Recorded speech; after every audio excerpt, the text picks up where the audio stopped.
দায়িত্ব, তাহলে তুই যদি চলতি নাই পারস তাইলে তোর তো আল্লাহ তাআলা দুনিয়া ফাড়াইতো না।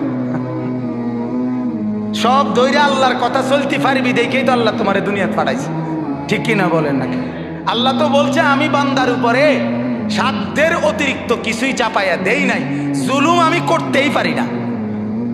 আল্লাহ জুলুম করতে পারে? কথা বলেন না কেন? তো ইন্নাল্লাহা লা ইয়াযলিমু মিসকালা যাররা, আল্লাহ তাআলা এক যাররা পরিমাণও জুলুম করতে পারে না। তো তুমি এটা কি কইলা? তুমি এমনি কেমনে বললে? এই কারণে আল্লাহ তাআলা যেন এটা আবারও বলছে মায়া করে, আল্লাহ মহব্বত করে বলছে, বান্দা শোন, কথাটা ফালাই দিস না, কথাটারে উড়াইয়া দিও না। আরে রাহেন কি এর হিসাব কিতাব, এত কিছু ধরলে চলন যাইতো না। এত কিছু না ধইরা তুমি যেই চলাটা চলো রে, পুরা দৈর্যও তো মানুষ এই চলাটাই চলো। কথা বুঝেন নাই?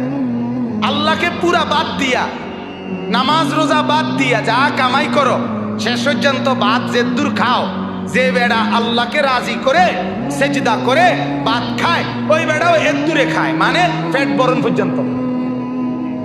কথা বোঝেন নাই আপনি?